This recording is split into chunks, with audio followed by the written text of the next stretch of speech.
You're listening to Panthers on Tap. I'm Curtis Rauen, joined by Bryson Karbley. We're just two fans sharing our love for the game and Carolina Panthers football. So join us, crack open a cold one, some bubbly, a little wine, some scotch. We don't care, whatever makes you sleep better at night. Before we dive into the episode, a little self-promotion. Stop what you're doing. Go give us a follow on Twitter at Panthers on Tap. Join the discussion on our Facebook group. We have over 2,500 members. You can listen to us wherever you get your podcast. Just search Panthers on Tap. It's officially pregame week for the Carolina Panthers. New York Jets coming to town. Joint practices in Spartanburg. Starting tomorrow, Aaron Rodgers and company coming into town to Sparkle City. Bryson, football season, we're so damn close to the regular season. We're inching forward slowly but surely. But yeah, I mean, this week we're going to learn a lot about this team. Our first real matchup against somebody that they don't see every day in practice. So it's going to be exciting. And I know you may go, you may not. But if you do, I'm sure our fans are going to look forward to the content. Yeah, it should be some spirited practices. They always are, joint practices. Baltimore comes to mind, New England last year, where I think a fan got it, a player landed on a fan or whatever the case was up in New England. But oh gosh, yeah, I remember that one. Yeah, there's some colorful fights there. So that it'll be fun to see, and I'm sure that things are going to break out. This is the first time these teams are going up against another team, so they're just they're ready to roll. They're ready to hit someone. So it should be fun. Well, I just wanted to start with this. I went to Saturday's practice this past weekend. Very hot. I mean, it was miserable. You're just standing there dripping wet. It was terrible. And then to make matters worse, they put, I think from what I've seen online, that it was the largest crowd at training camp this year and probably the last couple of years. It looked like it. Yeah, I mean, it was packed. And they practiced on the far field. I don't get it. I don't know if it's one of those things where they're just trying to preserve the conditions of the field and just flip-flop every day so that one field's not getting beat up over the other. But to have all those fans there, and they did allow fans to go in like the end zones, or I mean, not in the end zones, but like the end zone sides. And that was kind of the way we could get kind of close, because I mean, you were there when it was far away 2 years ago or last year, and it's so hard to see when you're on that hill. But anyway, went to practice. Offense didn't do great. I mean, that was really the story. The defense, in coverage, there was a lot of pressure. There was a lot of pre-snap penalties by the offensive line, a lot of false starts.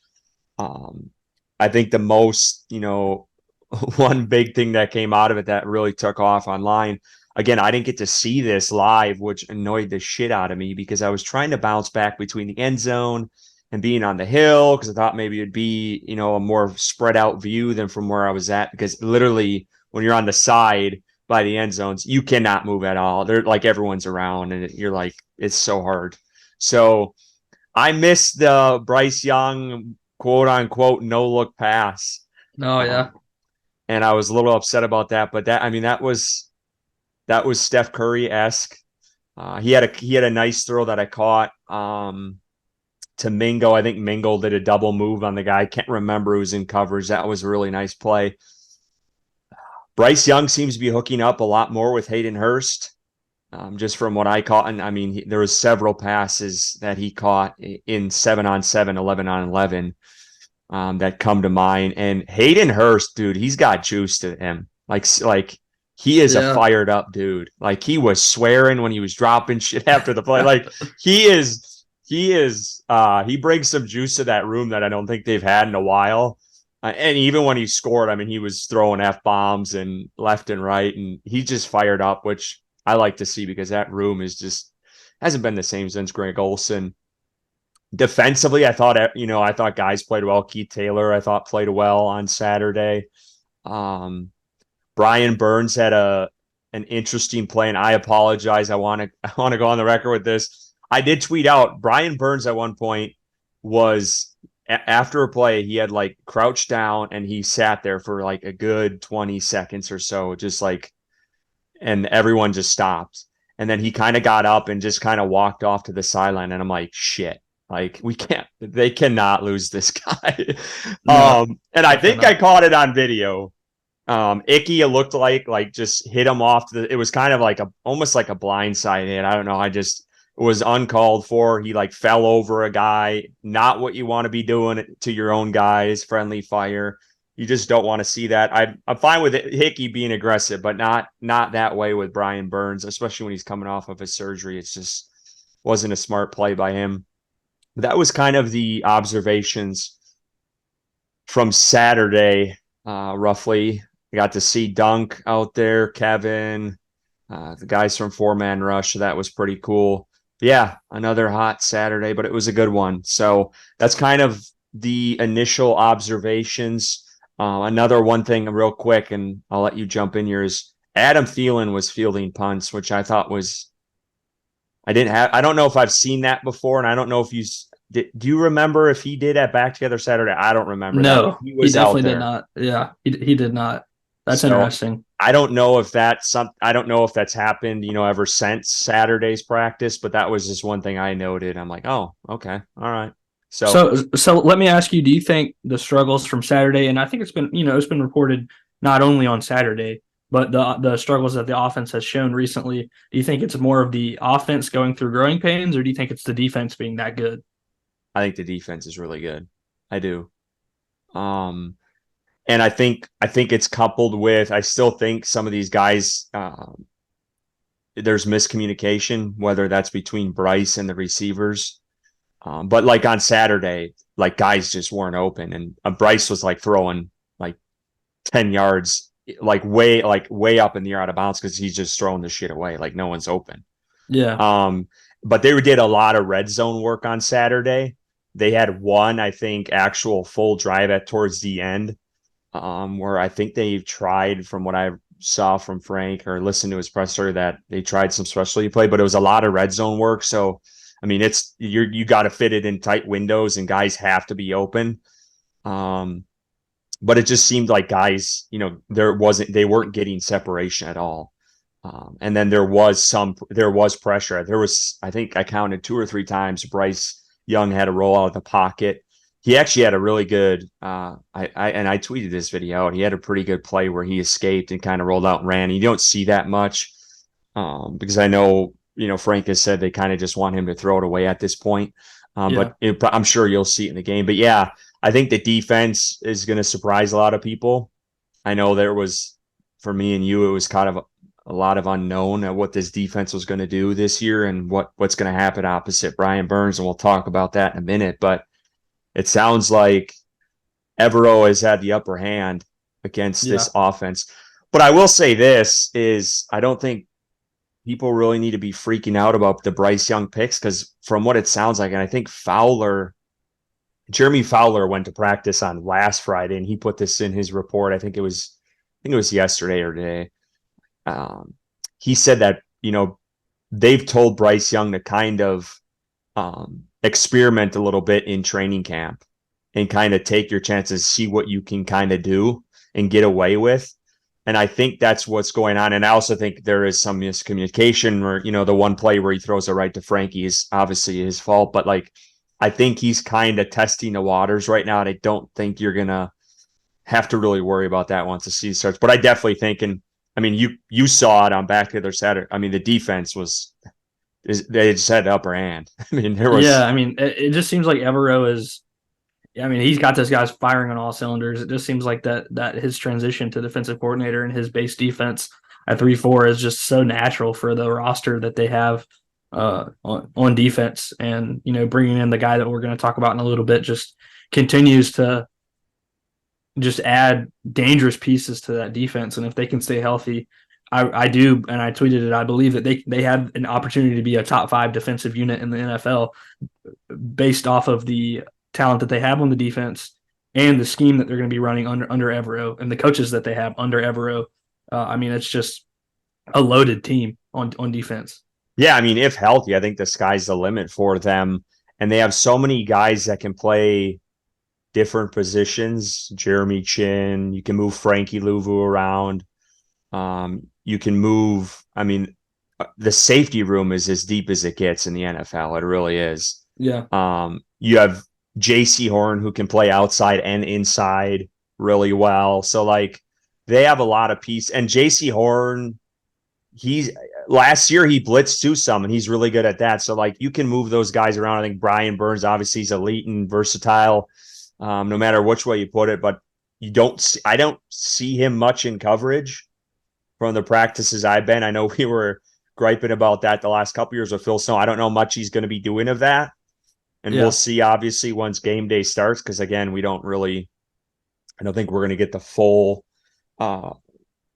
flavor of what Evero is going to bring until that season does start. And I don't think you're really going to get that even this weekend with the Jets game because it's all vanilla stuff at this point. But I think there's going to be a lot of disguising and a lot of things that we really aren't seeing right now that this defense is going to just take another step even beyond what they have already. So that's something to look forward to too. Absolutely. Well, let's talk about we'll start with YGM here because I want to say he was interviewed. It was yesterday. Yeah, he was interviewed yesterday. And let me just pull up the quote he had. And I know I kind of tweeted out and was kind of on his case, but I do respect him for saying this. But basically, he said he's been hearing this stuff from fans, and he wants to prove a lot of people wrong, and he wants to be the best version of himself. And he always, he's been hearing when are the Panthers getting an edge rusher? When are the Panthers getting an edge rusher? We already know what has happened, obviously, but I just wanted to get your take on his comments yesterday, Bryson. Yeah, I mean, YGM, Yetur Gross-Matos has had his struggles. This is going into his fourth year. 8.5 sacks throughout his career, which I understand. As an edge rusher, sacks aren't everything, but it is a big part of the game. And if you're getting sacks, you're making a difference. And he is a solid run defender. I mean, you can't take that away from him. He's one of the better run defenders that we have on the defensive line on the edge. When you go through the list there. But they drafted him in the second round to make a difference rushing the quarterback. And he hasn't done that up to this point. And this is really a make or break year for him here in Carolina because I believe his contract's up after this year. Final year. He's either going to get re-signed or he's not. And if he comes out and shows some ability that he's gained under this new coaching staff or he's been practicing this offseason that he can get after the quarterback at a higher rate than 3 sacks a year, especially when he's probably going to be rotating with the new guy a lot. I would assume that it's going to be mostly those two guys out there. Although I do think that they mentioned running him as like a 3-tech D-line and like transitioning him to the inside a little bit more, which really is weird. I don't feel like you should try to fit somebody somewhere just to get them in. I mean, it doesn't seem like it's a great fit for Carolina. It doesn't seem like it's a great fit for Yetur right now between the two, Carolina and himself. Maybe a fresh start is what he needs somewhere else. But, I mean, unfortunately, up to this point in his career, he just hasn't shown a second round great. I mean, he was drafted over Jeremy Chin. Jeremy Chin has flashed. Jeremy Chin's had his struggles as well, but again, he's flashed. He's shown that ability to make a difference in a game and be a force on defense. And Yetur just hasn't done that. He does set the edge well in the run game, but other than that, he's really a non-factor in my opinion.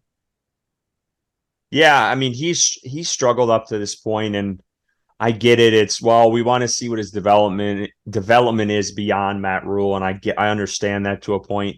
But you either got it or you don't. And up to this point, he's played 3 seasons, 8.5 sacks. Development really hasn't been there. Again, I think he'll get a chance, but I think up to this point with the new signing, it's going to be, I mean, when you get in there, you're going to get limited reps, especially when Haynes comes back from his injury.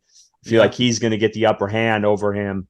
And, I mean, you got to make the most of it. And to this point, he hasn't. So I think it was necessary for Carolina to make the move, and that's what we'll jump right into now. And they went out and signed Justin Houston.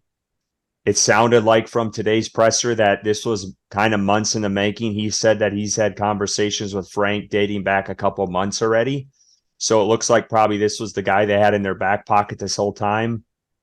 And it sounded like it was just figuring out, the numbers on it of his contract before they would get this done. But, Justin Houston, you look, I think it was 5 of the last 7 years. He's had 8 plus sacks in 5 of the last 7 seasons. Veteran, I think he'll help YGM in his development too. So, I mean, I thought it was a no-brainer. He's familiar with Frank. He works well in a 3-4 defense. Put him aside Burns and let him wreak havoc type of thing. Yeah, he's a technician off the edge. I mean, he's had a 22 sack season in his career. This dude knows how to sack the quarterback. He says that's what he specializes in. So getting into that position group where we have a lot of players who have the ability to, or the the natural instincts and the ability to do it, they just need to learn how to do it. With guys like Yetur and Amari Barno and Marquise Haynes and all those guys they're coming off and DJ Johnson, the rookie they drafted. But one thing I want to mention about YGM is, and that's important to remember, is that this coaching staff did not draft him. So this coaching staff has no ties to him feeling that they should make it work because he's a second-round draft pick. Was it Scott that drafted him? Scott Fitter, yeah. Scott Fitter was here when he drafted YGM, correct? I don't think so. It was Herney. Okay, it was Matt Rule's first year. It was Matt Rule's first year. That's even worse for YGM. So there's literally no connection whatsoever to this front office or coaching staff for YGM. And with guys stepping up like Iku Leota and Kobe Jones. Kobe Jones. Kobe Jones. The undrafted guys coming in and them stepping up and being on a cheaper contract, being younger, possibly more upside. These guys might make the roster over YGM, so it's something to watch out for. I do think, again, that YGM has shown the ability to do something in defending the run, and maybe they see something in him about that they can develop into him becoming a solid pass rusher. But bringing in Justin Houston, I feel like is not a good sign for YGM and the trust that they have in him. And the I don't think it's a good sign for Marquise Haynes. I feel like we haven't heard a whole lot about the injury. Not that, it's not that serious is kind of the way they've played it off a little bit, but I don't know. I mean, bringing in Justin Houston and paying him what they paid him. I mean, that's $6 million, that's possibly $7 million a year with incentives. I mean, that's like kind of starter money coming off the edge there. And I know he's going to be, I think they said he's going to be a rotational pass rusher, but Justin Houston last year in Baltimore as a rotational pass rusher had 9.5 sacks, and getting a guy like that opposite of Burns, which we haven't had since Hassan Reddick, I don't know if he's going to be able to get off the field with the ability that he has. I mean, I don't know if there's a player on this roster that's going to want to make Ejiro Evero pull Justin Houston off the field. Do you? No, I don't see it. And I saw that today and I was like, like rotational. I think it's, low end starter money. And I think the signing is telltale that Marquise is going to be out longer than they expected.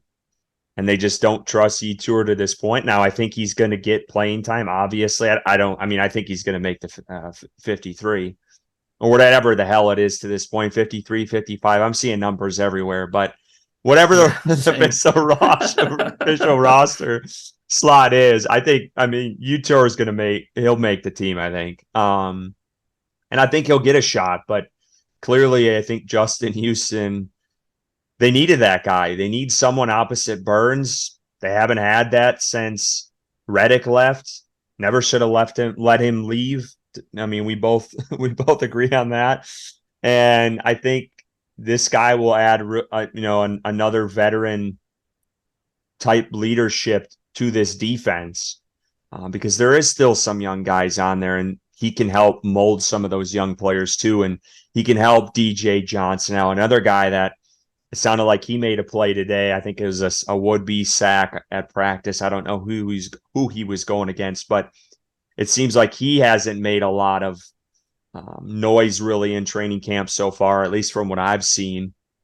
going Yeah. against some of the even second and third string offensive linemen. So it sounds like um, Justin Houston, not only on the field, is going to be beneficial when he's in there, but I think he's going to be beneficial to some of these other guys, including YGM. So I'm excited. I know we pounded the table for Yannick. It sounded like they probably weren't willing to pay that. Yeah, And I feel rightfully like so. Justin Houston is probably a better system fit anyways to a 3-4 because that's what he played in Baltimore and had 9.5 sacks last year. And he wasn't even playing all the snaps. Like you said, he was rotational. So, yeah, it should be interesting. I'm excited for Brian Burns. I'm excited for this defense because the way they've been playing at practice, and I get it, it's against a rookie. He's still, I'm sure, he's learning things every single day. But it's exciting because Carolina, even last year, had a decent defense. So to bring in a guy like Evero, who's getting head coaching offers last year, I think this defense is going to succeed early on, and that will really help Bryce Young out at QB too with this offense. Because if they can get the other team off the field, that just gives him more chances. So I'm loving it. Absolutely. Well, let's talk about this unofficial depth chart because they dropped it today with training camp or with preseason coming up here this week. But I just want to go through. We'll start with the offense, I guess, since we've been talking about defense here. So this is unofficial again. This will change. It'll change throughout the season. People got to stay healthy. You know the drill. But wide receivers was probably the biggest surprise for me. Not surprise, but just I didn't expect maybe. I thought maybe TMJ would be the 3. But right now it looks like DJ Chark, Adam Thielen, and Jonathan Mingo, 1, 2, and 3 at wide receiver. We had kind of talked about TMJ, and I know there was some fans out there as well that were talking about maybe TMJ being 4 or 5, but seems like he has really come on. He made a play on Saturday's practice, a touchdown over the middle from Bryce Young. He's been making a lot of plays now in training camp these last couple practices. He was quiet early on, but it sounds like he's coming on as of late.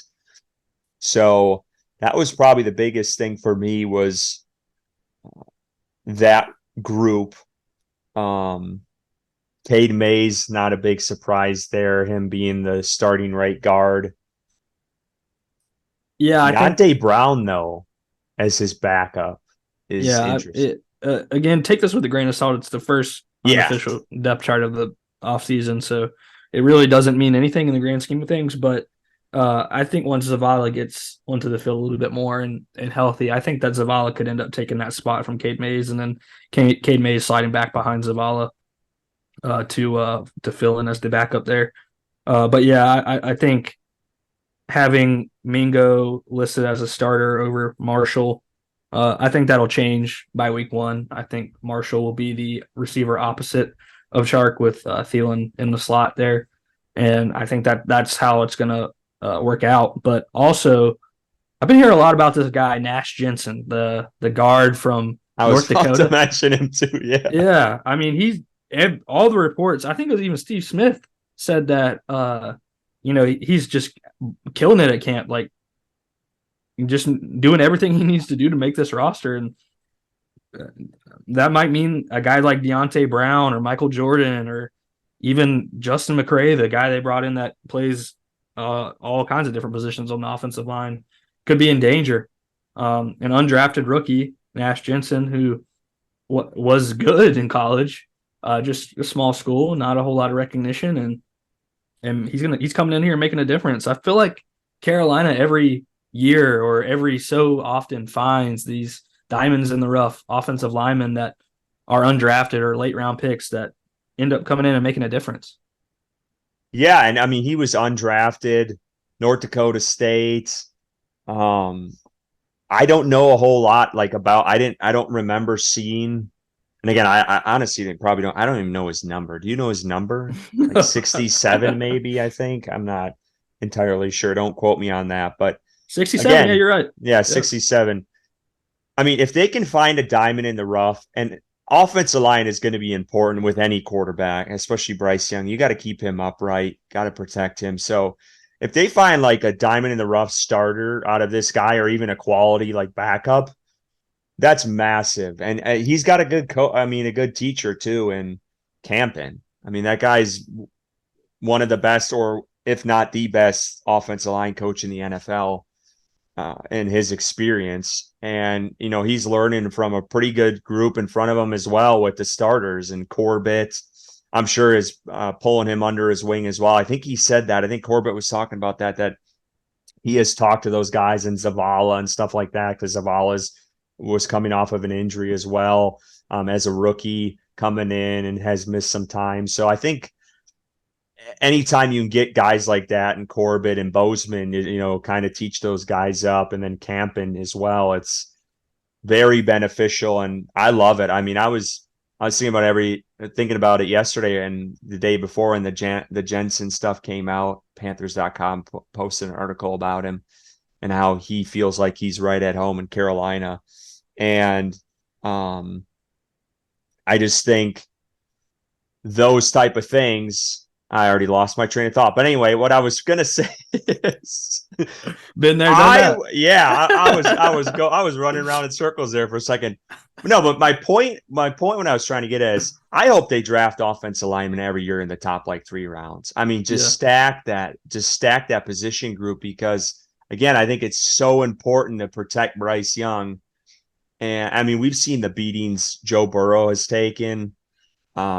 Justin Herbert's taken a beating last year. So like, anytime you can go out and get the guy, and I know it's not the sexiest pick sometimes, but when they're finding guys like this and drafting guys in those early rounds, I love it. Like the Zavala pick, I love that pick, because I think he can be really good. And before we get too far off topic of Nash Jensen, I just wanted to. I was reading through his stuff. So he played in 70 collegiate games, which is believed to be an NCAA all divisions record. He started at 55. He only missed 1 game due to injury. And he this past season, he had 500 regular season snaps, 1 sack, 0 penalties. He's damn good. He's a very experienced player, 6'4", 329 pounds. Played in 70 collegiate games, which is crazy to think about. But 2021, he made 15 starts at left guard. Number 2 in the FCS, averaging he was a left guard in the number 2 offense in FCS, averaging 280 yards per game rushing or passing, sorry. And I mean, he's just, you keep reading through this, it's crazy. I mean, he is experienced at left guard is where he primarily played, it looks like, in college. And it just seems like every year there's guys like this that go undrafted from the smaller schools that make a difference. I mean, I remember when we were in the draft the year that Kansas City drafted their left guard, Trey Flowers. No, he's the left Trey guard. Smith.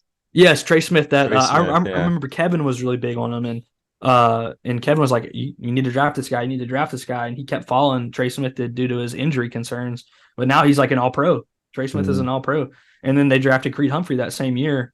And we saw how much their offensive line improved in 1 season in Kansas City, because they're trying to protect the best quarterback in the NFL. So I think if they follow what you talked about and follow what the Chiefs have done in trying to improve their offensive line to protect Bryce Young, who probably needs it more than, I mean, let's be real, more than Patrick Mahomes needs it, just purely based on size, is going to be the most important thing for this franchise going forward.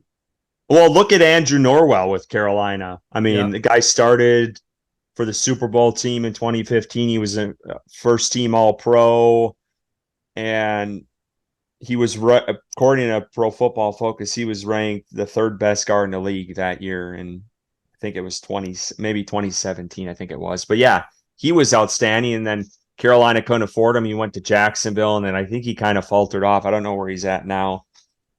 It looks like he's with the Commanders. So, but yeah, that's a guy that comes to mind. He was a guard as well. So if they find someone like that, that's great. I mean, they got Zavala too, which is just great depth. which you love to see. So that's kind of the offense. I'm trying to think here. Is there anything else on offense that kind of stuck out to you at all? Not really. Again, I think it's Demir important. Bird at 6, wide receiver. Yeah, I think we both had that in our rough draft as well. But again, what I was saying, I think it's just important for fans to not overreact to this and just remember it. It's the first unofficial depth chart of the offseason, well, of the training camp season. So there's going to be a lot of changes, a lot of switching around, trying to see who fits where, and this is kind of just to get pen to paper and just kind of get it out there. So. Well, let's talk about Demir Bird because Frank Reich said today he's got a significant hamstring injury, which totally sucks for him because as a guy they were clearly targeting this offseason, Mm-hmm. more than likely as the punt returner for this team. Has had a really good camp, it sounds like, and it's I think he said like a month or more. It could be even longer than that, 6 to 8 weeks maybe. Yeah. So just terrible for him. But I know we talked about him as the 6. Is there a guy behind him that you'd like to see at that 6 spot then with him kind of I mean, he's probably going to either be placed on IR or they'll try to stash him on the practice squad or whatever the case is going to be, but it doesn't sound like he's a likely he's obviously not going to probably make the roster. Yeah, and I think at that sixth spot, it was kind of it was a toss up for me between him and Shy Smith. I mean, they're kind of a similar player. I feel like Demir Bird, he is more experienced and he has. We saw it last year against Carolina. I mean, he took that was like a 20-yard touchdown, 30-yard touchdown against us. He has that burst, and he's shown in camp even this year that he can make plays still and make a difference. But Shy Smith has done that as well. I mean, to give him credit, he has had a really good camp up to this point, and I think that he's making a name for himself with this new coaching staff. And I know JJ's sitting on the edge of his seat, knowing that he was on the bubble, but I think he's got that 6 spot locked up. If I had to guess, I don't think guys like Derek Wright or CJ Saunders or Oh, I like those guys, man. I like them too. I think they're very good receivers. I don't think that they have the top end ability that Shy Smith has, though. I feel like those guys are more of your consistent, like Adam Thielen. Not only because they're white, but more of that style of wide receiver where Yeah, he's not gonna burn anybody. possession type. Yeah, exactly. Just a possession receiver. So I think Shy Smith is slotted in there for the 6th spot as we talk about it right now. Yeah, I think he'll probably be the one to make the team. Curious to see if they would did whatever happened to Stevenson. Did he fail like something or a physical or something? I can't remember what happened Yeah, with him, but he felt a physical. okay. Because I was saying maybe they bring him back in. Because Mm-hmm. I was curious to see what he was going to do just early on from what I've seen in practice. But I like Derek Wright and Saunders. I do think Shy Smith is the lock probably at 6, though. I just think him and his return ability too gives him an upper a step up from Saunders and Wright. But I would love for them to roll the dice on like Saunders or Wright. I Yeah, know Bryce Young is hooked up with Wright has hooked up a decent amount with him. And I just like Saunders. I liked him last year too. We were talking about this, I think, or I was he reminds me of like a Cole Beasley, just like a small possession receiver, tough as hell. He can play. I mean, he has. I mean, that one practice last year, he was punting and catching punt. I mean, that guy was doing yeah. everything.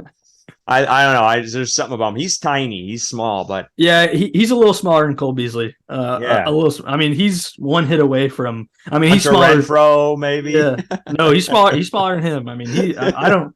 He's tiny, real Yeah, tiny. I mean, Uh, he's like me, putting on the pads and running out there. I mean, he's pretty damn skinny too. yeah, So, for sure. but yeah, that's just something to look at, and maybe they kind of. I mean, I feel like at this point, maybe it's probably too late to bring in someone to learn the playbook, but you never know. I mean, Scott Fitter is known, and we got to mention it. He is known for that late August trade. He has done Yeah. it the last 2 years as general manager. 3 times a charm. Does he do it again? We shall see, but I think that's something to watch. Raheem Blackshear. My guy.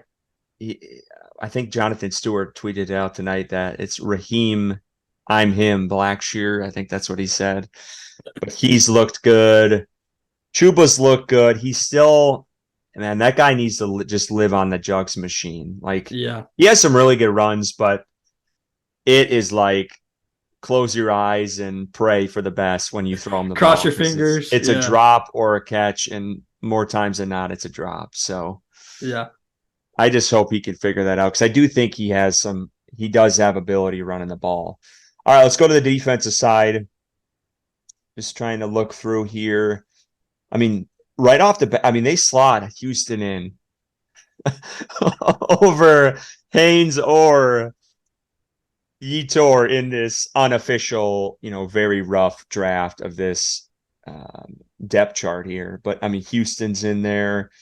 I mean, that's probably Jones. pretty accurate. I mean, I don't think anything is going to change on that first defensive line set right there. I mean, could you see anything changing? No, I mean, it all depends on what they're going to throw out there. I mean, when they're in different packages, you're going to see a Yeah. lot of different looks. We didn't even mention before Deion Jones, what he adds. I mean, that you can slide guys around that way. Marquand McCall looks like he'll be the nose tackle with Derek Brown and Shai Tuttle aside of him. Good luck. Yeah. I mean, those guys they're just big old pigs up there. I mean, they're mad. I mean, Derek Brown is another level from Shai Tuttle and Marquand McCall. But Yeah. Bully ball. yeah, I mean, those guys are they're not wimps either. I mean, Shai Tuttle can move some people. So I'm really excited to see how that pans out because I think that could be a really underrated sign. I know Saints fans were jumping on my tweet the other day when I was saying the good luck thing, but I think Shai Tuttle can be good in the right defense. And I think this will fit him well. I spent a lot of time watching Shai Tuttle due to my brother being a Saints fan. I hate to put that out there again, but I spent a lot of time watching Shai Tuttle, and he is a very good player. A very good player. He makes a lot of plays on defense that his name continuously comes up when the Saints were on the field when he was playing for the Saints. Yeah, another one. I gotta give it to my guy. I gotta give it to Stanley Thomas Oliver. Yeah, He's the backup nickel corner in this depth chart. So I'm pulling for him, man. Yeah. I hope he makes the team. But yeah, that was the other one. I was like, I saw that and I thought of you immediately. Kamu Grugier Hill, backup linebacker behind Shaq. I think that's cool. It sounds like he's really coming into form that he was a couple years ago where he had that high tackle season. Can't remember the exact number of tackles he had, but if they can get that some production from him with Deion Jones coming in, I mean that is a extremely athletic, talented linebacking core in Carolina. Yeah, and you remember like 2 months ago we were talking about how it was really thin.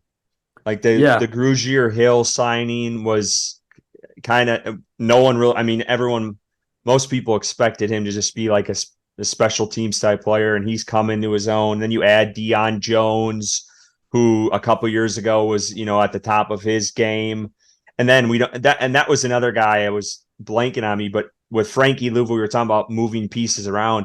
You can slot Deion Jones in the middle, put Frankie on the outside too. Then you got Frankie Burns. And I mean, there's so many possibilities with this defense and different ways they can line up guys. And I mean, we haven't even talked about some of the rookies, Brandon Smith, Amari Barno. I mean, some of those guys too. Those are two guys I was about to mention because do you see how far back they are on the depth chart? Again, take it with a grain of salt, but they're like fourth string each respectively at their position on this chart at least. So they got guys like Ace Ely above Brandon Smith and of Kobe Jones above Amari Bonner, which I can see that. But Ace Ely, I mean, I haven't heard shit about Ace Ely. Have you? No, I don't even know who that is. You could have told me he wasn't even on the team, and I wouldn't have argued with you. Going back to Brandon Smith, and this is just something to monitor, just my observations, no one else's. He got into that scuffle at Back Together Saturday.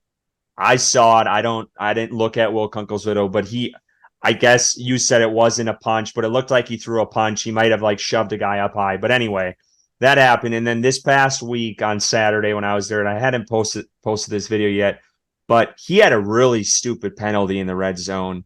I don't know if it was against the ones or if it was with Andy Dalton in some of the ones, but he was either covering Tremble or Ian Thomas, and they came out of my frame, but I just caught the tail end of it when they threw the pass to that side of the field.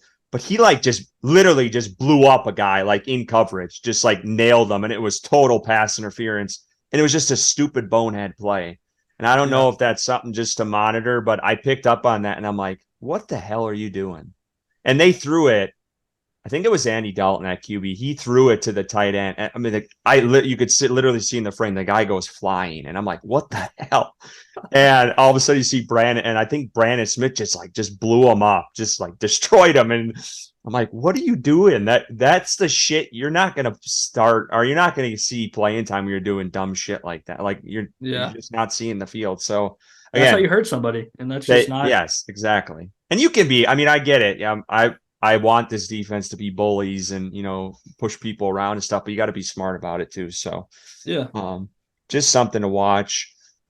Trying to think what else here. It looks like CJ Henderson, Keith Taylor, Herm Miller. I think it was Herman or Mark Milton. One of those guys played a lot on Saturday with, I want to say,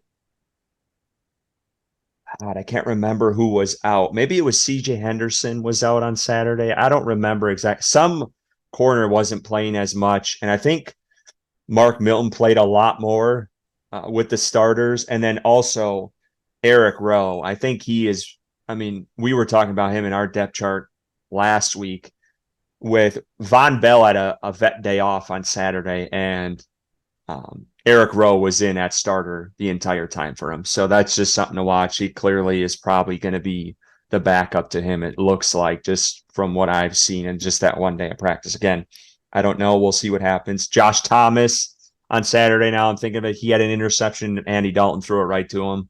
So, it wasn't like a great play, but that happened. But yeah, not a lot about Jamie Robinson so far. I know he's getting a lot of time with special teams. He was in there with the ones on special teams, going through the drills. Chris Tabor, man, he's fun to watch. He is so animated. He loves his job. He's crazy, dude. He is wild. But yeah, I haven't seen much of him on defense, really, but it sounds like he'll probably have a role on special teams early on. Anything else on defense stick out to you at all? No, just moving to special teams. I think that Raheem Blackshear listed as both kick return, punt return. I would say that'll probably change. Unfortunately, with the loss of Damiere Byrd, I think that they were hoping that he could potentially return punts for him. I think Blackshear will be the kickoff return man. He did really well in that role last year. Even they have Laviska listed at second on kick return, so maybe he's a possibility at punt return. And then they got Shi Smith, of course, who had his struggles last year. Are any of those surprising to you listed there at kick return or punt return? Let me take a look, because I honestly don't even know what it is. And I was looking at some stuff with the Jets while you were talking. Well, I can just say it. So on kick return, they got Blackshear at 1, Laviska at 2, and then Shi Smith at 3. And then on punt return, Blackshear, Damiere Byrd, and Shi Smith. So, is there a world where Laviska I wasn't expecting on there, to be honest. Yeah, I wasn't either. So is there a world where you can see Laviska, starting at kick return or punt return? It might be dynamic. He's like a Swiss Army knife. You can use him in so many ways. I think I like Raheem back there myself, but if it push comes to shove, I think he could do a really, really good job. I'd rather see him, conserve him for, more on this offensive type role, but I don't hate it. He's a mystery box. You can kind of throw him in all these different areas and you don't know what you're going to get. He can get that top end speed. We saw it last year on some of those swing passes, and you get him in open space and he's gone. So yeah, nobody's catching him. And then of course you've got the long snapper JJ Jansen. I talked to him at FanFest, and told him he better not retire next year, that we need at least 5 more seasons out of him, and he said we'll see. So we're hoping for 5 more years out of JJ. And then just to close out the depth chart, some news today, I guess, with Eddie Pinheiro. He's got a groin injury, a lingering groin injury, which, I mean, can we have a year in Carolina There's without an kicker omen. injuries? There's an omen against This is the crazy. Zane Panthers. Gonzalez is on the 49ers, so he's in a kicking competition with a kicker out there, I think a rookie kicker. And so they brought in Matthew Wright, who I feel like has been here before, right? I was just gonna. I don't recognize the name. He might have been.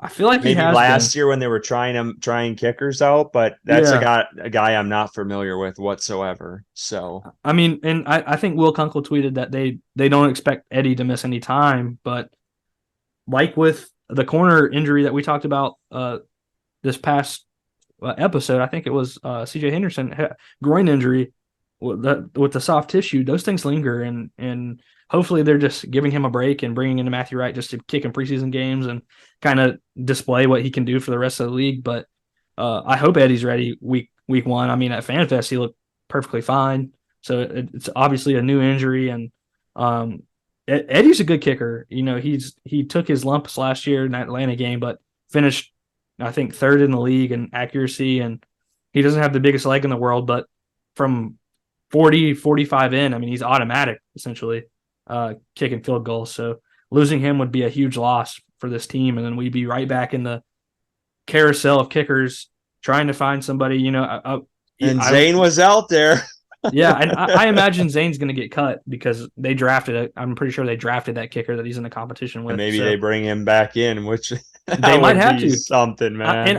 Zane's a very good kicker as well. So if they're lucky enough to get him, if he's cut, I mean, I'm sure there will be other teams that are in the market for a kicker as well. So it might end up being a hotter market than we even anticipate right now.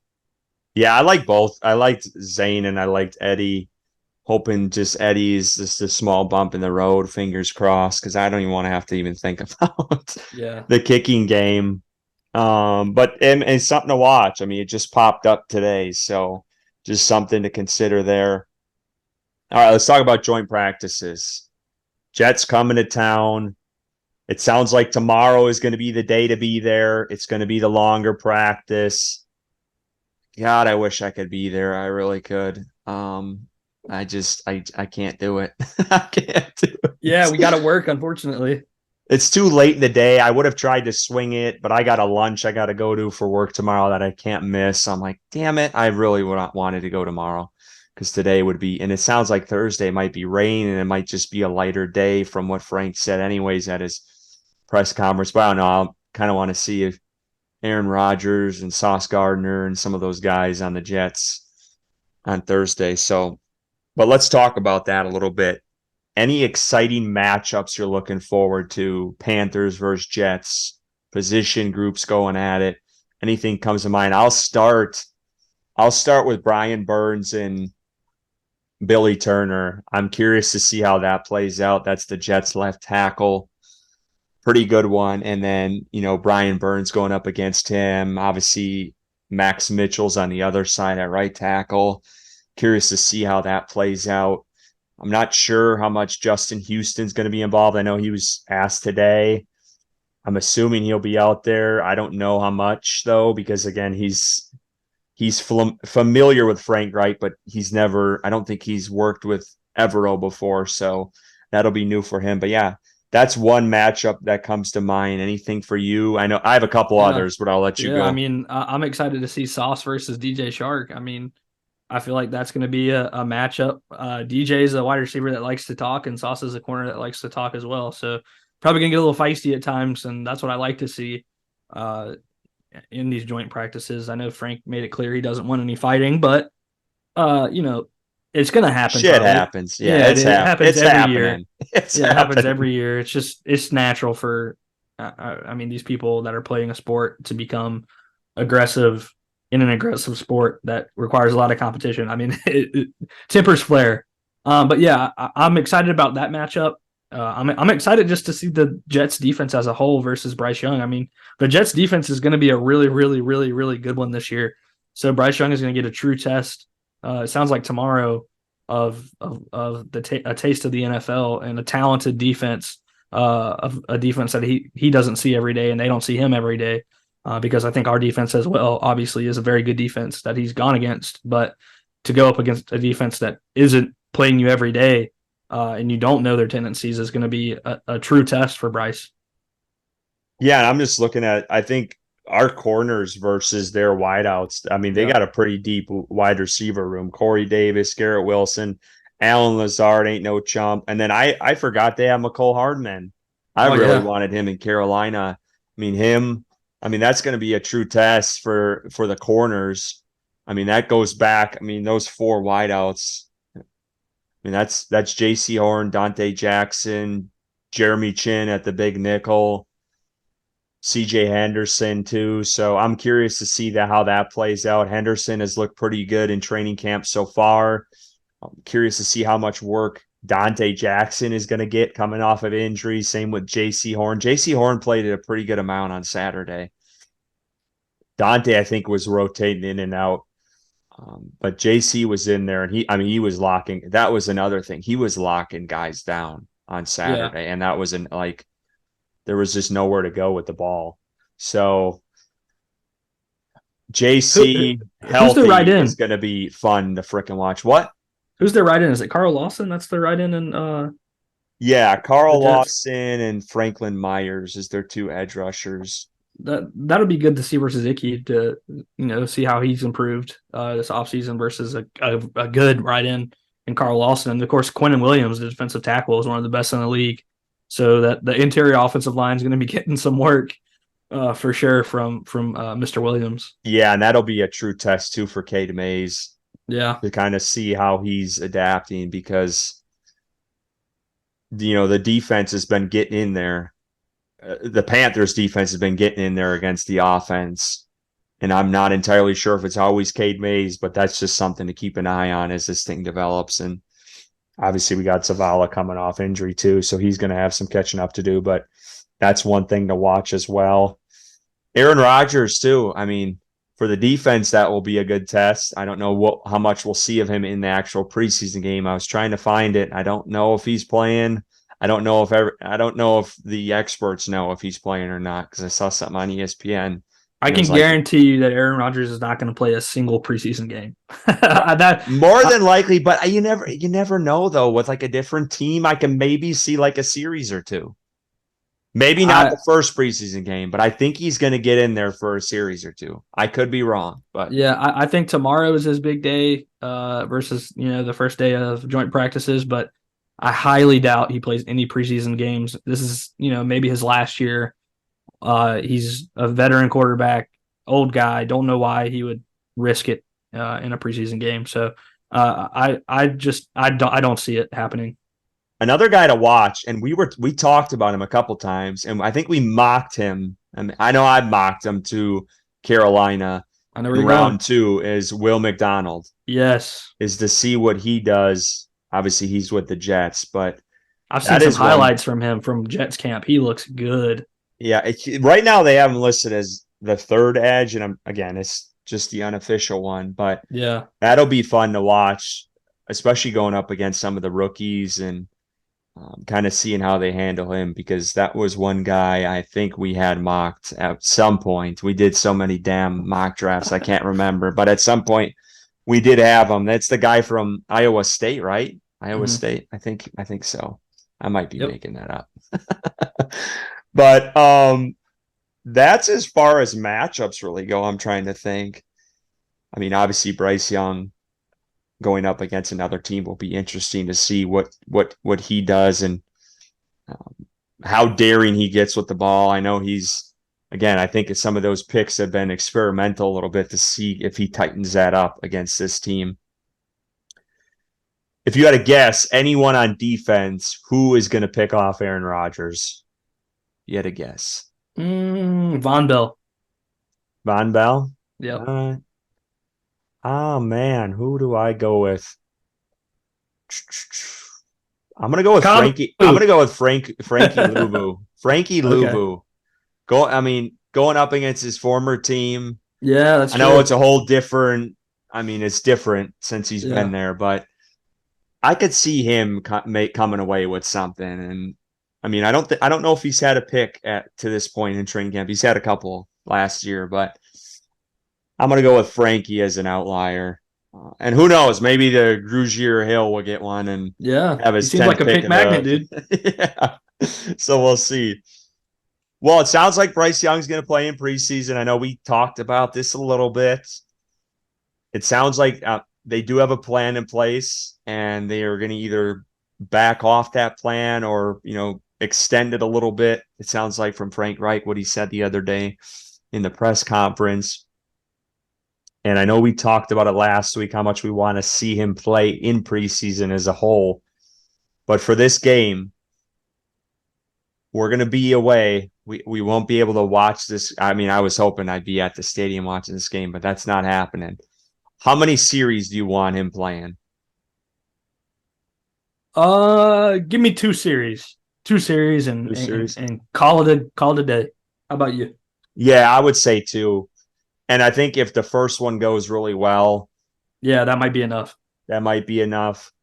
But I think two is probably a good measuring stick. And again, they do have a plan. He literally said they have a set amount they want him to be playing in the entire preseason already. So like this has already been thought out, different from years past.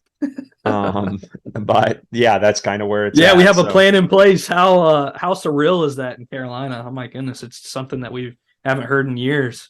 Well, I just love how early they announced Bryce Young. Yeah. You see it with these other, like Houston, it looks like CJ Stroud's going to get all the one. Start. I think he's starting the preseason game from what I understand. Not sure what's going on in Indy. But like Carolina right out of the gate, I mean, they had a set date that Bryce Young was going to be told he's going to be getting the number 1 reps. They had a set, Frank came out before, I think it was right before training camp, said, yes, he's our starter, or the day of the first training camp practice. So there is definitely a plan in place. It helps when you got 200 and some years of coaching experience between the whole staff and Jim Caldwell, the professor. And you got several former head coaches as well. So yeah, it's nice to see. And I'm excited. We all need to say a prayer. We don't want any injuries whatsoever at joint practices. Don't want to see any injuries at preseason. I'm excited to see Matt Corral out there and not playing with, the janitor down the street in the game. So that'll be fun to see. Yeah. Andy Dalton dotting it up a little bit and, get to see some of these rookies play, but it'll be exciting. I think it's a 4:00 kickoff on Saturday. Mm-hmm. So yeah, and we will find a way to watch it. I know you said that we probably won't, but I'm gonna. We'll find a way to watch it, but we won't be able to be actually there, sitting down at a television in like a house watching it, which sucks. We'll probably watch it on our phones, but we'll be. Oh yeah, a couple hours away from. We'll be a couple Youngs. hours away from seeing Morgan Wallen, so that's where we'll be, and we'll be cheering on the Carolina Panthers from Columbus, Ohio. And again, I don't know yet. I'm still might go to Thursday's practice, might not. We'll see what happens as this thing unfolds. And I don't know if they're going to push it back because I know there's rain, some pretty heavy rain coming tomorrow morning, but you never know with the weather. So stay tuned for that. But we just want to thank everyone for listening to our podcast. Don't forget, we are on YouTube now. Please subscribe on there. It's Panthers on Tap. We will be posting episodes weekly with video.